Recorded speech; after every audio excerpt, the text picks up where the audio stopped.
Hello, my name is Algi Fadli. My ID stream number is 332105153. My class 336B01. Today I would like to do the project from Final Test Applied Linguistics. And the project is about solve all case study problem 1 and problem 2. Problem 1. Mr. Thompson is a linguist studying the use of linguists in news reporting. He is particularly interested in how linguists can convey bias, shape public opinion, and influence the perceptions of news events. Mr. Thompson analyzed articles from various news outlets covering the same event to identify linguistic patterns that may indicate bias. He also considered the impact of this linguistic choice on the audience's understanding and interpretations of the news. Problem 2. Imagine you are a linguist planner working for the government of a country with a diverse linguistic landscape. The country has several indigenous languages spoken by different ethnic groups, as well as a dominant national language used for official purposes. Your task is to develop a language policy to promote linguistic diversity while ensuring effective communications and national unity.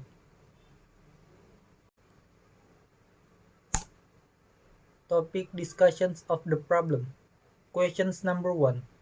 What linguistic feature should Mr. Thompson focus on to identify bias near reporting?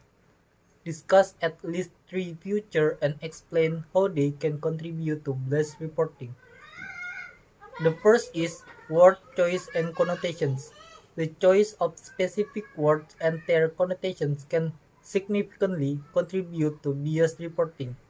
Journalists may use words that subtly influence the reader's perceptions of an event or individual.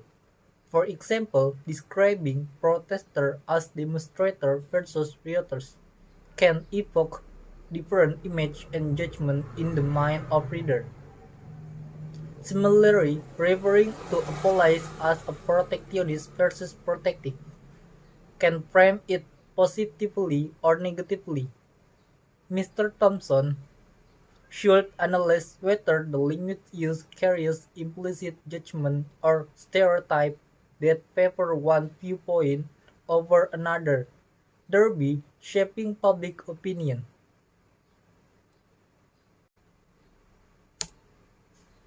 The second is attribution and search language.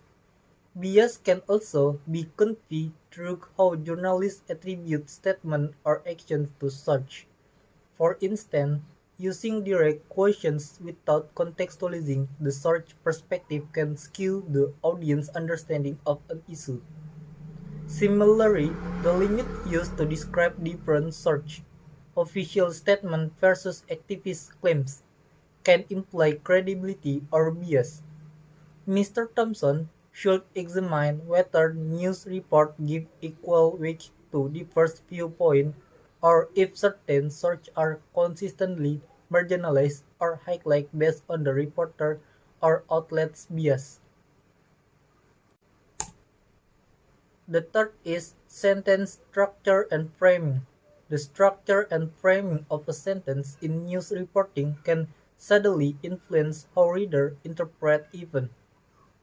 Biased reporting may employ passive voice constructions to obscure responsibility or active voice to emphasize agency and blame.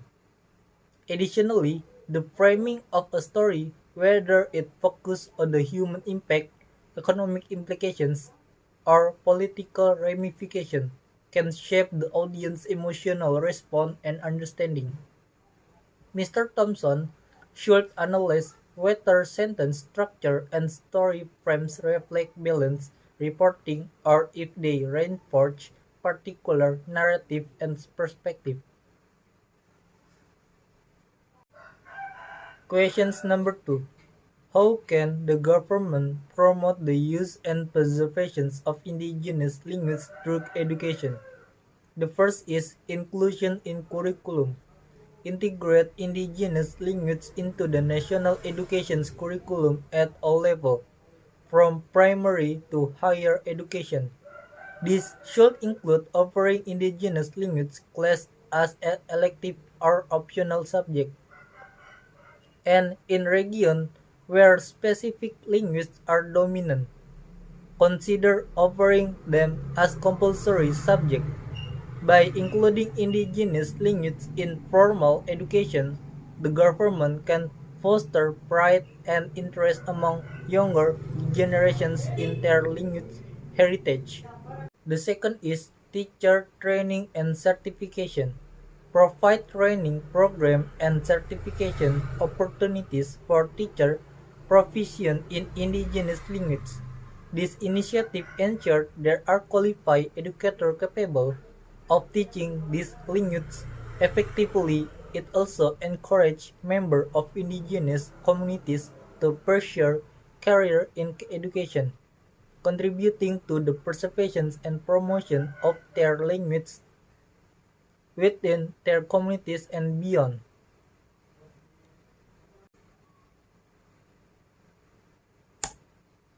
The third is bilingual and multilingual education. Implement bilingual or multilingual education programs where indigenous languages are used alongside the national language as medium of instruction. This approach not only strengthens student proficiency in their native language but also enables them to achieve proficiency in the national language, necessary for broader communications and academic opportunities.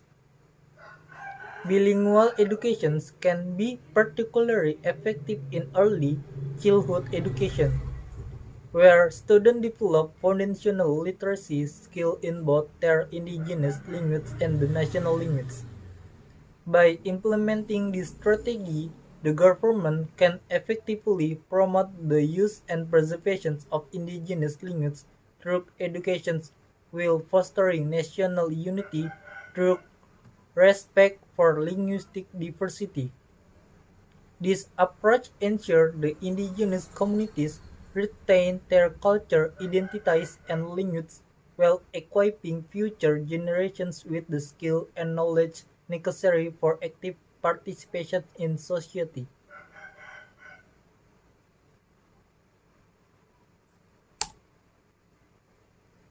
I think that's all for my presentation video, and thank you.